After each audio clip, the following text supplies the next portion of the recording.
Hello everyone, welcome to Amirdham. இன்னைக்கு நம்ம சேனல்ல குழந்தைங்களுக்கு ரொம்ப சத்தான கீரை சாதம் எப்படி செய்யறதுன்னு பார்க்கலாம். இது நீங்க 10 மாசத்துல இருந்து குழந்தைங்களுக்கு கொடுக்கலாங்க.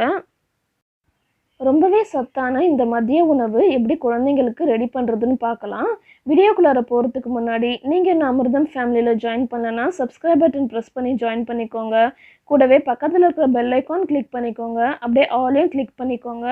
அப்பதான் நான் போடுற வீடியோஸ்லாம் உங்களுக்கு நோட்டிஃபிகேஷனுக்கு வரும். வாங்க வீடியோக்குள்ளார போகலாம்.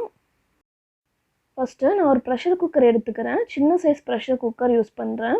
இதில் 4லேருந்து 5 ஸ்பூன் அளவுக்கு அரிசி எடுத்துக்குவாங்க. நான் கப் மெஷர்மெண்ட் எடுத்திருக்கேன். நீங்கள் நான் சொல்கிற அளவுக்கு ஸ்பூன் மெஷர்மெண்ட் கூட எடுத்துக்கலாம். 3 ஸ்பூன் அளவுக்கு துவரம்பருப்பு சேர்த்துக்கோங்க. இதை நல்லா வாஷ் பண்ணிக்கலாம். அரிசி பருப்பு நல்லா அலசியாச்சு. இது கூட ஒரு கைப்பிடி அளவுக்கு அரைக்கீரை சேர்த்துருக்கேன். இதை நல்லா வாஷ் பண்ணிவிட்டு சேர்த்துக்கோங்க. உங்களுக்கு வேணும்னா இதை நீங்கள் சின்ன சின்னதாக கட் பண்ணியும் சேர்க்கலாம், இல்லை அப்படியேவும் சேர்க்கலாம். அப்புறம் ஒரு பல் அளவுக்கு பூண்டு, ஒரு பிஞ்ச் அளவுக்கு பெப்பர் தூள், ஒரு பிஞ்ச் அளவுக்கு ஜீரகத்தூள், ரெண்டும் 1/4 டீஸ்பூனுக்கு கம்மியாக சேர்த்துக்கோங்க. தேவையான அளவுக்கு உப்பு சேர்த்துக்கலாம். உப்பு சேர்த்ததும் குழந்தைங்களுக்கு செரிக்கிறதுக்காக ஒரு பிஞ்ச் அளவுக்கு பெருங்காயத்தூள் சேர்த்துக்கிறேன். எல்லாம் சேர்த்ததும் இதுக்கு தேவையான அளவுக்கு தண்ணி ஊற்றிட்டு நம்ம ப்ரெஷர் குக் பண்ணிடலாம்.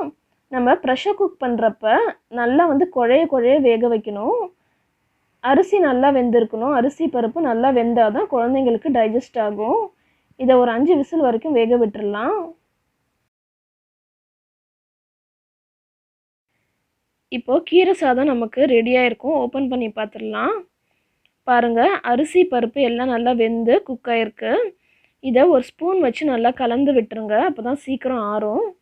ஆறுனதுக்கப்புறமா ஒரு மிக்சர் ஜாரில் போட்டு நம்ம பிளெண்ட் பண்ணிடலாம்.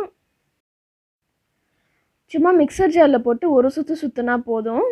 நீங்கள் 1 வயசுக்கு மேலே இருக்கிற குழந்தைங்களுக்கு ஃபீட் பண்ணுறதா இருந்தால் மேஷர் வச்சு மேஷ் பண்ணிக்கோங்க. நான் இப்போ எதுக்காக இதை பிளெண்ட் பண்ண சொல்கிறேன்னா, குழந்தைங்களுக்கு இந்த கீரைலாம் சரியாக அரைப்படாமல் இருந்ததுன்னா லூஸ் மோஷன் ஆகிறதுக்கு சான்சஸ் இருக்குது. அதனால் மிக்சர் ஜாரில் ஒரு வாட்டி பிளெண்ட் பண்ணிக்கோங்க, அது நல்லது. இப்போ இதை பிளெண்ட் பண்ணி காட்டுறேன். பாருங்கள், நல்லா நமக்கு பிளெண்ட் ஆகிருக்கு. இப்போ இதை ஒரு சர்விங் பவுலுக்கு மாற்றிட்டு குழந்தைங்களுக்கு ஃபீட் பண்ணிடலாம். கடைசியாக ஒரு ஸ்பூன் நெய் மட்டும் சேர்த்துக்கோங்க. சாப்பாடு பார்த்ததும் என் பையனுக்கு பசிக்க ஆரம்பிச்சிருச்சு. பின்னாடி இருந்து கூப்பிட்றான்.